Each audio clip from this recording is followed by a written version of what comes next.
How's it going, everyone? If you enjoy my videos, make sure you like, subscribe, and check out my channel for more. I'm currently at where the Ohio River and Mississippi River meet. They are two of the largest rivers in the United States. The Mississippi River is actually the largest river in the United States. The Ohio River is either the second or third largest, I believe third largest, and the Missouri River is the second largest. However, here right now, the Ohio River is in major flood stage at 52 feet, and it is flooded. So is the Mississippi River. The area around it, you can tell in the farmlands, man, they're just soaked.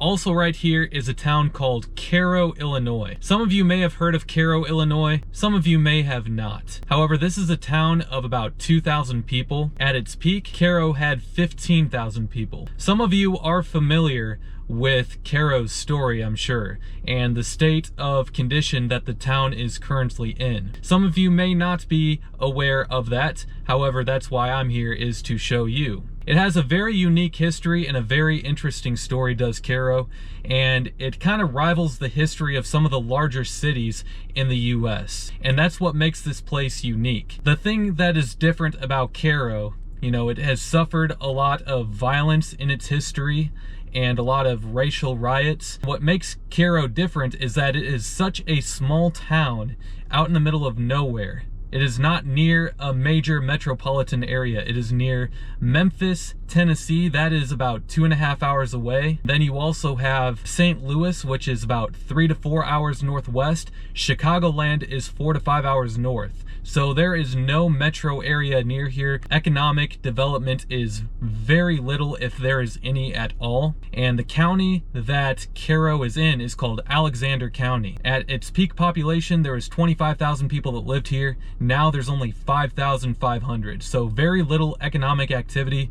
There's actually not a single gas station open in this town or a grocery store. There are a couple convenience stores and there's a Dollar General north of town, but that's about it. So it's not very promising here, and to be honest with you, I'm not sure how much longer this place is going to exist. All it's going to take is a great flood or a continuation of the economic patterns that we have been seeing here. And even though Cairo has not flooded since the levees have been built here, you don't know, because back in 2011, the government almost decided to flood Cairo over some farmland further south in southern Missouri that is profitable because it's fertile farmland, and instead the government at the last minute decided to flood the farmland further south, and that did not make the farmers down there happy. But if they would have flooded Cairo up here, that would have not made the residents up here happy. So, and it's also kind of written in law that they have to flood the farmland further south instead of the town of Cairo. It is written in law, so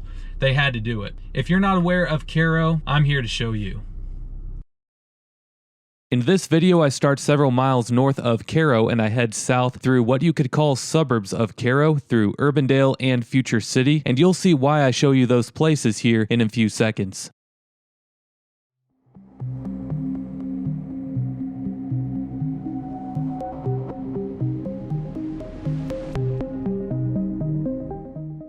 If you enjoy my videos, make sure you like, subscribe, and check out my channel for more. Cairo is several miles south of here. Cairo gets its name from Cairo, Egypt. This whole part of southern Illinois is referred to as Little Egypt, as this area has very fertile farmland, similar to the Nile Delta region in Egypt. Cairo and Alexandria are the biggest cities in Egypt and are in the Nile Delta, while Cairo is the county seat of Alexander County. Go figure. Alexander County at its peak had a population of 25,000. Today it has only an estimated 5,500, with a 27% poverty rate, making it the poorest county in Illinois.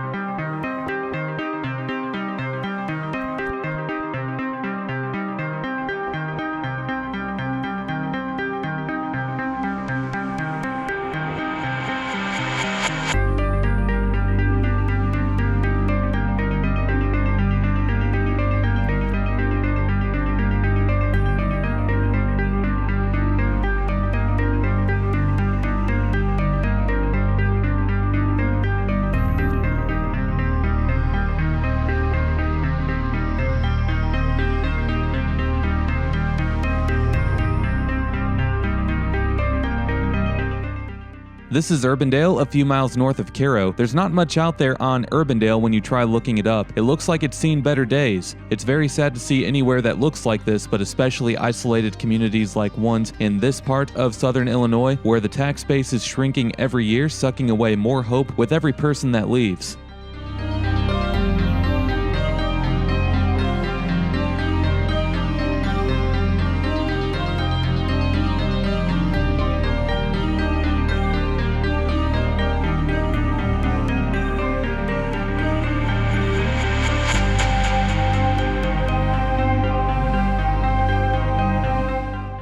You know, I don't dive into politics and I don't live in Illinois, but after doing research, it's more clear than ever that Illinois is 3 states in one. Chicagoland is a state of its own, followed by central Illinois and southern Illinois. Small towns struggle in every state. However, Illinois seems to be in its own category of having their small towns being ignored. There's something fishy about Illinois politics, and it's no secret. It's one of the least business-friendly and highest tax states out there. Setting up shop in Indiana, Missouri, and Kentucky can provide your family with a better future because of the taxes here, making it even harder for these rural counties and towns in Illinois to rebuild their economies.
This is Future City. The town is not protected by levees, and it was devastated by a flood in 1912. The city rebuilt itself. However, in 1913, the town was once again destroyed by a flood, as just about every building here was damaged and moved by the floodwaters. The town couldn't be saved, and now it's mostly an empty grid of streets with only a few people living here.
We will be in Cairo, Illinois shortly. The city was founded in 1857. I personally find the story of Cairo to be fascinating. It's a cool entrance that you make into the town going under 3 tunnels. One of the tunnels serves as a flood wall for when the river levels get really high and the government is forced to possibly break levees and flood the surrounding land. When that happens, the city will close the flood wall over the roadway, completely protecting Cairo and making it an island. Even though Cairo has the lowest elevation in the state of Illinois at 315 feet above sea level, it has not suffered a flood since the levee system and flood wall was completed back in 1914. The system is designed to protect Cairo from floods up to 64 feet. When I visited the town, the Ohio River was at 52 feet, 1 foot higher, and it would have been considered to be in major flood stage. As we crossed through the tunnels, Cairo High School is immediately to the right, home of the pilots.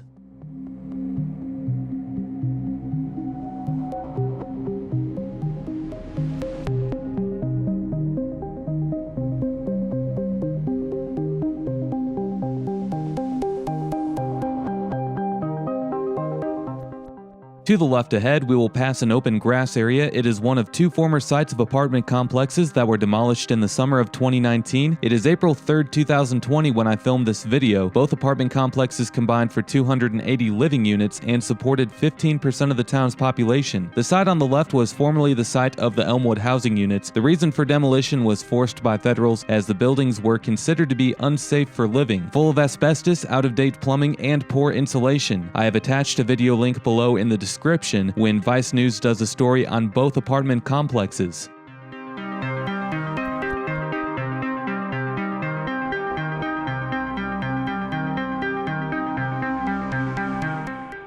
As we drive through this street, you can see that there are some houses in good condition still. They're all owned by homeowners as well. The problem for the people that lived in the now demolished apartments is that the only houses available on the market were investor specials, if you will. There are basically no homes for sale that are move-in ready in this town.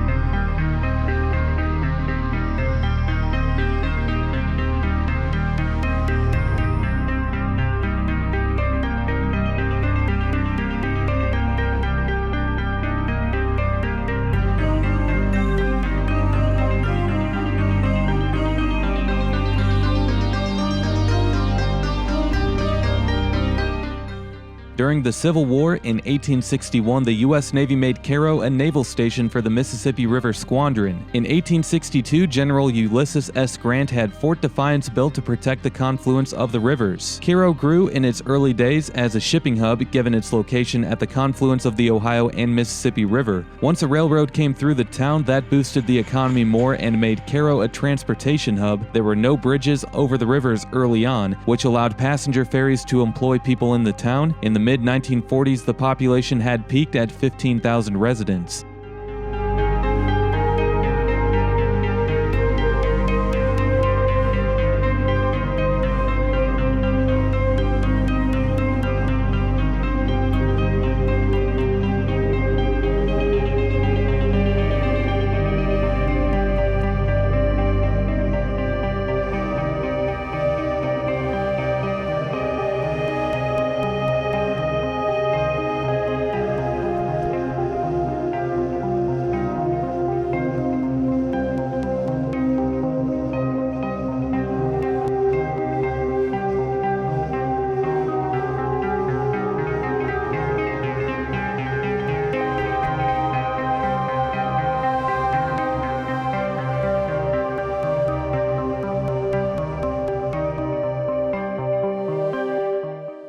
The hospital ahead has stood vacant since 1986, as Cairo has been without one since then. It was originally called St. Mary's Hospital, and then later it was called Southern Medical Center. Many people that still live in the town, however, were born at this hospital. In order to get to a hospital from Cairo today, you have to drive over 30 minutes to either Sikeston or Cape Girardeau, Missouri.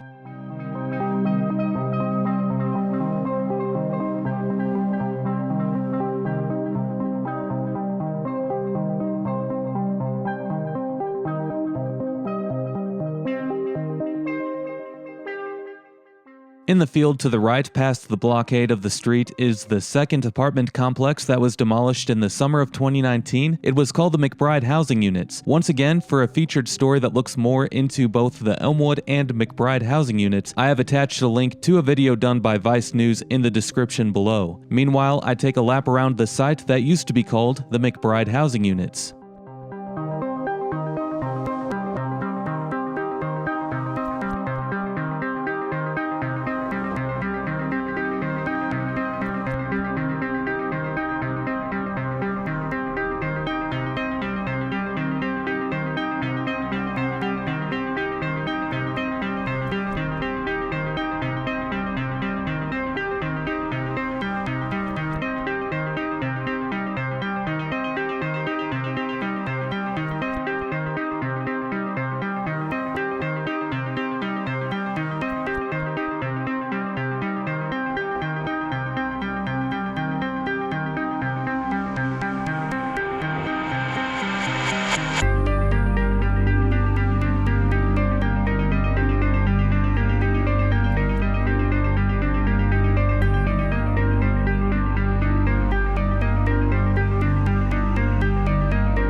As I turn onto 8th Street, I enter historic downtown Cairo. Over half of the buildings that once stood here are gone, and 1 year from today, there might even be more buildings that get demolished. To the left is the historic Gym Theater. I'm not sure when I first heard of Cairo, Illinois, but I know that I visited the town for the first time back in 2011. There were definitely more buildings up during that time than there are now, and I wish I had a camera with me when I did visit to compare what it looked like within a 10-year gap, but I guess I just will have to rely on Google Street View.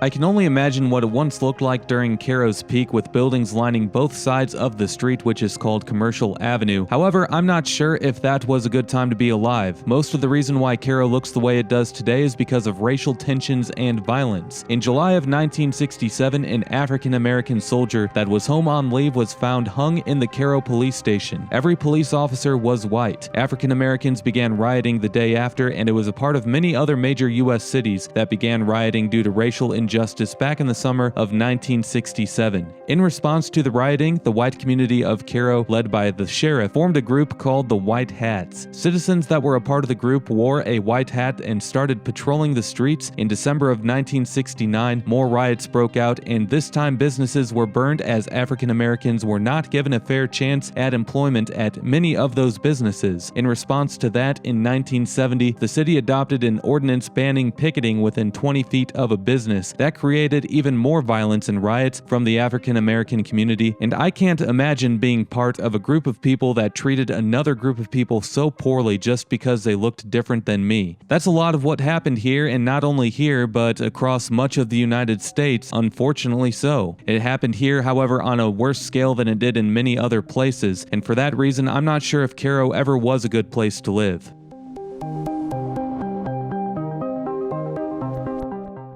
On top of that, the economy was not growing, jobs were leaving town rather than coming into town, the railroad industry declined, and barges replaced the once profitable steamboat industry that brought the town many jobs. Given its location, economically, Cairo relied on transportation more than anything, as the economy was almost entirely fueled by railroads, steamboats, ferries, and vehicle traffic, as you once had to pass through the town to get to either Missouri or Kentucky. Once I-57 was built through the area and bypassed the town in 1978, point, nobody had a reason to drive through Cairo anymore. From 1945 to 1950, the town lost 16% of residents. From 1950 to 1960, the town lost 23%. In the following census counts, the town lost in order 33%, 5%, 18%, 25%, 22%, and then from 2010 to now, the town lost an estimated 23% of its residents, with just over 2,000 people remaining today. For a more in-depth look at Cairo, I have attached a link to a very well-done documentary on the town in the description below. The video goes more in-depth describing what happened, including interviews with residents and other people that lived here during the riots in the late 1960s.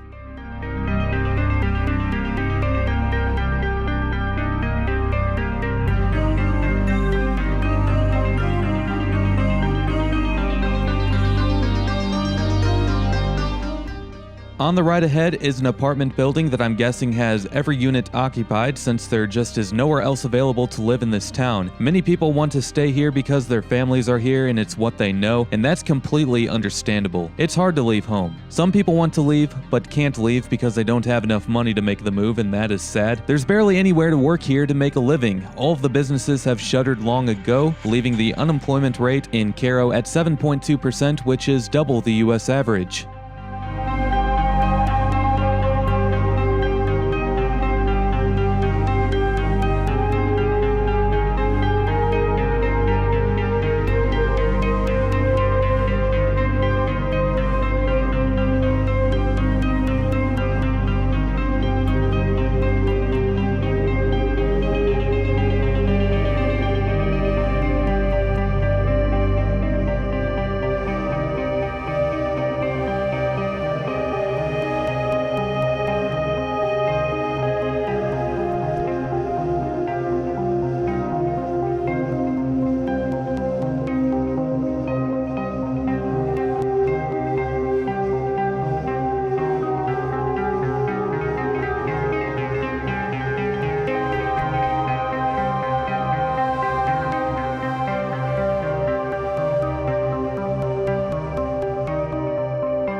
As I make the left turn ahead, there's another view of the old Southern Medical Center that I talked about earlier.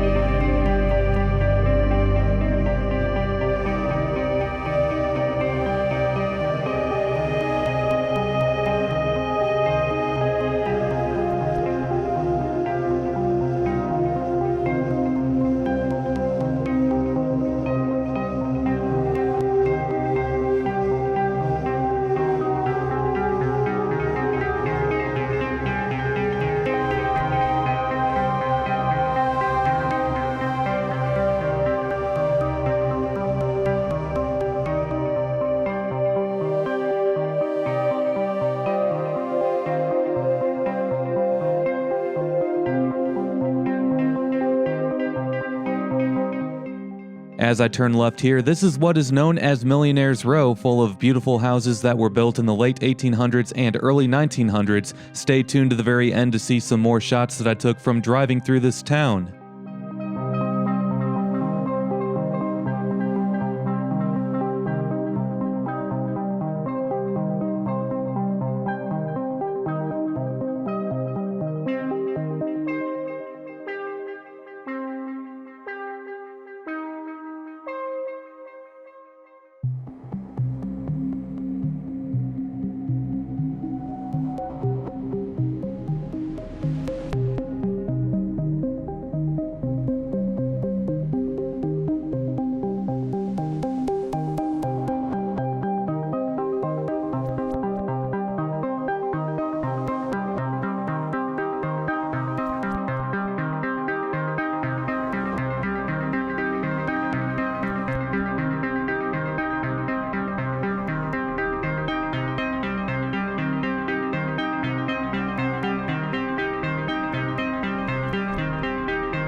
I finished the driving portion of the video with a straight drive down the main drag, US 51. After that, I finish everything with a few more B-roll shots that I took in the city. If you enjoy my videos, make sure you like, subscribe, and check out my channel for more.